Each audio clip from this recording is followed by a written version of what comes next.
So today, guys, we're gonna be talking about what's good, guys? Welcome back to my channel. It's your girl Monica, and I'm back again with another video. Today, I've got Mama di Mama, Danie for short, Danie vlog.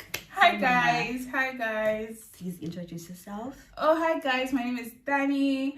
I have a YouTube channel called Danie's Vlog, and I'm so happy to be here on Monica's channel.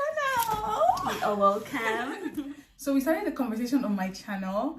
We talked about like me having a C-section, you having a vaginal delivery, and just everything involved. So if you want to if you guys want to watch that, let me see. If you guys want to watch that, the link will be on the description box. Yeah. Please, guys, go and watch, comment, subscribe, show some love, please. Thank you. So what no one told me about, becoming a mom, especially when I had the baby and I wanted to start breastfeeding, engorgements. Like the moment my breast milk came in, my boobs were engorged. By engorged, I mean there was so much milk in them that they were as hard as a rock. That's I think it's the milk duct that's blocked or something. Yeah. Like it was rock hard, like rock hard. It's so painful, it's so uncomfortable. Like I couldn't even sleep, I couldn't even relax. You can't even do anything. Yeah, you can't even do anything unless you get the milk out. So what I would do, because I had a breast pump, I would have to pump out, and even if the baby couldn't even drink, I'll just throw it away. That's the only way I could feel relief. And as I'm pumping, more milk is going there. So it's like the moment I pump, I'm engorged again. And I don't know, like I didn't know about that. I wasn't prepared for that. And it's so exhausting even mentally, because you're trying to calm down. The baby's just there crying. Also, you're just trying I had to hand express. I didn't have a pump. Expressing and all that stuff. Ooh, like painful. I feel like in postpartum there's so many parts, there's so many moving parts, so many things are happening at the same time. You're trying to like understand what's going on with your body. Your body is trying to adjust to not being pregnant anymore. Exactly. The baby is also trying to adjust to being in this new world. Do you can still be having those contractions? Oh, did you have them? Yeah. After giving birth? Yes, I did. And it's so weird because like you had vaginal, so I would expect you to have it. But I had a C-section and I still had contractions. Those are painful. It was so painful. Like I asked the doctor, like my tummy pain. He's like, oh, it's normal. It's still contracting. I'm like, why am I still contracting? I contracted before surgery. I had the surgery and now I'm still contracting. Why? Why? Even after you give birth, somehow you still look as if you're still pregnant. Even now, I think I still look almost pregnant. No, nah. We are getting there. Trust me, 6 pack we are coming. Oh my god! But yeah, she's so right. Like you would think that okay, once the baby is out, okay, my tummy is going to just like it's still the first brown. 2 weeks, and then it's so like it's like you see when you put water in a nylon. Yeah. Talk about the boobs, please. Like for me, like during breastfeeding, my boobs are always irregular. Like one is always bigger than the other. The other one is plump. The other one is dead. Like it's just okay. For me, after I weaned my baby, because now she's a big girl. Afterwards, it was really so emotionally exhausting. It was so painful. I cried because I felt like maybe I felt my child. That's the only source of food and the way we bond, that's a lot of thing on its own. Winning is so I mean, I haven't done it, but every time I think about attempting it, like so many things, it gets overwhelming. Exactly. I'm like, I'm not ready for this. It's really overwhelming. Like I literally cried. My baby was crying, my boobs were so full, sleepless nights. I have a question. When you wean and the baby stops, when does the milk dry up? I think it took like, let me say 3 weeks max. Yeah. So dry. So were you hand expressing, or were you just let it be? I feel like at some point it was really so painful. I was like, Mom, please, what do I do? So like, okay, just a little bit, because if you do it like a lot, it's going to keep producing. Like, okay, someone is sucking, but you're just trying to make it comfortable for yourself. And then you have to go the old way, like put cabbage leaves. Apparently it helps you to like the milk to dry up. And also I think there are pills, but you have to like see your gynae to prescribe those for you. I didn't go the gynae way. I just like, okay, gang, I got this, let's go. Hey, but it was painful, honestly. Oh my god. And then my boobs afterwards, Danie, they were like this. They're deflated. I have seen so many videos What's about this? that. I was so insecure, like to just stand in the mirror, like, what's this? These fallen heroes. Literally. You can't even find the proper bra size, the cups. Yeah. It's only now that are better. Yeah, you know, like after pregnancy and postpartum, so many things change, like in your body. Some people's bodies never snap back ever. That's so true. Even like after 1 year, 2 years, 3 years, they're still like trying to feel like their old self again. And you know, like it's like you were saying before we started filming, people think like, oh, after 6 weeks they're going to be fine. Yes. They're going to be fully It takes a long recovered. time. It takes a long time, especially for me that I had a C-section. It takes an even longer time to feel like my Did you old lose self. weight when you started breastfeeding?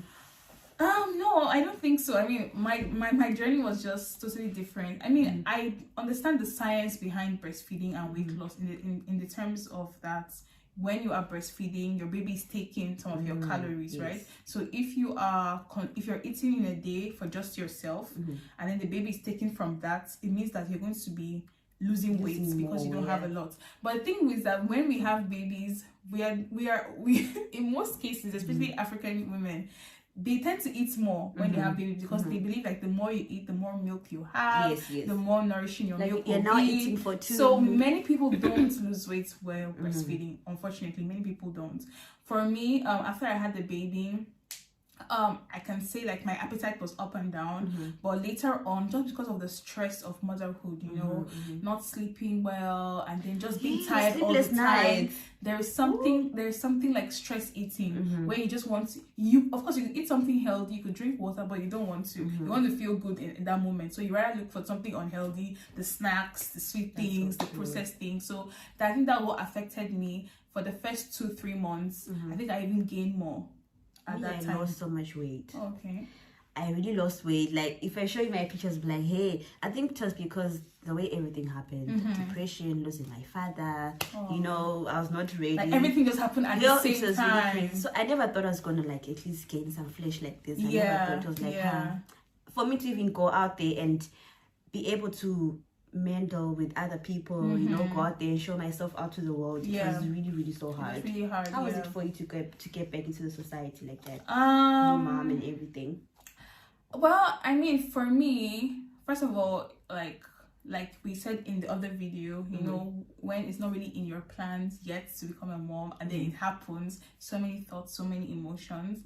I can say like my circle isn't really big. First of all, it's not as if like I have this really big circle, and I think that I got pregnant, I wasn't even here, I was back home. So it's like, okay, it's only if I told you that you would know that I was pregnant at the time. And I wasn't really like active on my socials because like, anyway, it was not because of the pregnancy, because of like, you know, quarantine, lockdown, everything that happened in 2020. It just threw me off like posting and just being consistent. So then the pregnancy now followed. You didn't get, so it was like around my 3rd trimester, I started coming back into my YouTube channel and all of that. So for me, it wasn't really like, I mean, I've come to a place in my life right now where I don't really care what my boss says about me anymore. I don't really care what my boss says about me anymore. Previously, I struggled with that, what people think, but now I don't really care anymore. And you know because what? I feel like no matter what you do, people always talk. If you don't get pregnant, they will talk. If you do get pregnant, they will talk. So, I mean... You're now 35, first baby. So, I mean, like, right now, it's just like me and the close people around me, like how do they feel about me, how does God feel about me, and that's it. So getting back into society, I mean, right now I'm even using my experiences to help others. That's so true, so I'm even I'm sharing as much as I can, sharing everything from pregnancy people out there. And so I'm even using it to share. So anyone says anything about me, I don't really care. I'm just going to. And I feel like me, it was a bit hard because I don't know, this society, I don't know if people are too childish or what, or they see having a child as a taboo. I don't know. They'll be like, it's like a big deal, like, oh, she's got a baby. Did you see her? She's got a big belly like this. I swear, I don't know if people are just backward like that. I really don't know. So yeah, that's how it was for me. I think it just depends on, you know, the environment where you're in at that time, and especially for pregnancy and those times is a very critical time emotionally. So I can understand why you like separated yourself, because you can't be in a place where people are always making you feel bad, or always putting you down. So in that case, if I was you, I would also just separate myself and just stick to 1 or 2 people who get me and who understand what I'm going through. And then now, I mean, going back into society, like, who cares? The baby is here, she's growing, she's living her life, you are growing, you are living your life. And I feel like people shouldn't have too much to say about other people's lives, because everybody's on a different timeline. I was also feeling bad about it, but now I'm like, you know what, my life timeline is different from another person. Different destinies. Yeah, different destinies, different journeys. So I'm not feeling too, much about it anymore. Yeah, that's so true. After giving birth, did you like feel like that excitement? Oh, my baby's here. That's like, no. Band of joy. No. Like, even when I found out, like, I see people when they found out they're positive, like, oh my god, it's positive. I was like, God. What? That was not the case for me. And then people are always like telling their friends, oh my god, I'm pregnant. Blah, blah. I'm like, I didn't want to tell anyone. I didn't want to be pregnant. I can relate. So I spent the whole first and second trimester trying to be in denial, to be honest. I was in denial even though I was having morning sicknesses, I was going to the doctor, but I was still in denial. Like, I wasn't even buying baby stuff. I was just, I didn't buy a single thing. I think I bought baby stuff from like 30 weeks. I started buying baby stuff from like 30 weeks. Did you know the gender? Yeah, I knew the gender from like 19 weeks or so. So, but I didn't buy any baby stuff. Even diapers. I didn't buy diapers until maybe like, I think I had diapers as a baby shower gift. Those were the diapers I had. I didn't even buy diapers until after the baby was born. Do you know what? When I was looking at your Instagram, I'm like, okay, this girl, she got everything covered for herself, everything. And you really never know what everyone is going through. Oh my god, no. Social media, hey? No. I mean, like, you never know. Everyone really struggles know. either way. And yeah, it can really take a toll on you, especially emotionally and stuff. Yeah, definitely.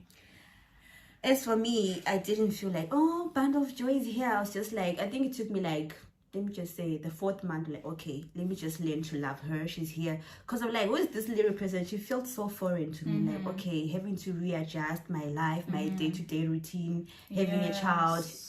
Let's talk about the sleep regression. Ugh. They wake up at 3 a.m. I mean, sleep is so, especially the first few months, sleep is just on demand. Like, we didn't even have a schedule. But thankfully, we started a schedule like around 4 months. I made sure I put him on a schedule. Like, I was timing. Yeah, I was sleep training. So it really helped. It really helped me. It really helped us. But the thing about the schedule is even more about you than them, because you have to be disciplined enough to make sure that you stick with it. That's so you true. make sure that you stick with it. The eating time, the sleeping time, and all. But then recently, like around 5-6 months, our schedule just went off. I think it's because of the teething, and then the growth spurts, him trying to learn how to crawl, walk at this time. So many things going on that the schedule just went off. So instead of taking like 3 naps a day, now he takes just 2 naps a day, and he doesn't sleep as early as he used to. He used to sleep like at 6:37, he'll be done. But now 9:30, 10 o'clock is what he's sleeping. You see that, like, the minute you see that you're now positive is in pregnancy, that's test. Yeah, it's a whole journey from the time you're like that first trimester to when they, I don't know, because there's gonna be teething, there's so many changes, there's so many changes, and I really hear moms who have bigger kids, 10 years old, 15 years old, they say it never stops. It never actually stops, because there's always something.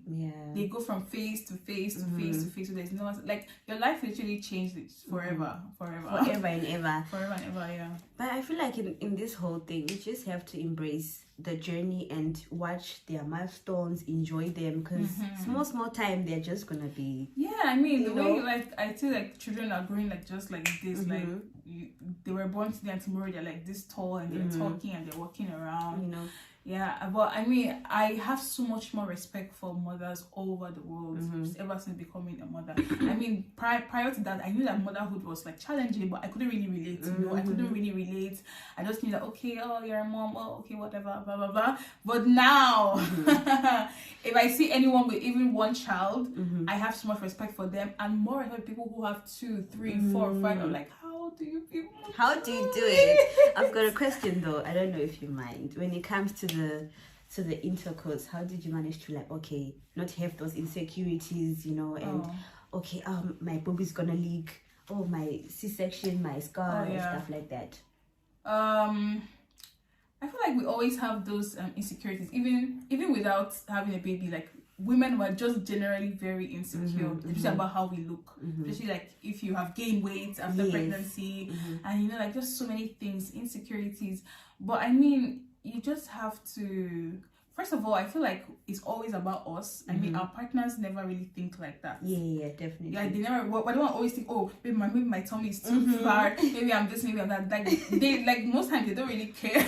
They don't. Imagine when you're sleeping, then your boob is this way, other one is this way. For me, after winning, I was really scared, but then you just have to, you know, communicate and stuff. Yeah, like you have to communicate. You just have to kind of like have to accept yourself for where you are right now. Even if you want to lose weight, you're in a weight loss journey, you're in a fitness journey, it's going to happen over time. So before the next 5-6 months that you're going to be snatched, are you going to keep hating on yourself right now? So that's what I had to do. I had to know that, okay, you know what, this is the body I have right now. I have to work with this. I have to live with this. I'm going to try to eat healthy. I'm going to try to exercise. Hopefully I meet my goals. But like, this is what I have now. This is what we are working with right now. Let's just do that for now. Yeah. So, thank you so much for having me, Monica. Thank you for being in my channel. So nice to chat with you guys. Man, this was so wonderful. Thank you so much, Danie, for coming here. Yeah. Anyways, guys, thank you so much for watching. If you're a new subscriber, you know the vibes. If you're a returning subscriber and the regular, thank you so much, guys, for the support. Anyways, guys, I'll see you guys in my next video. Don't forget to like, comment, and subscribe, and follow Danie on IG. I'm just going to leave her details on my description down below. Thank you, guys. Bye. Bye.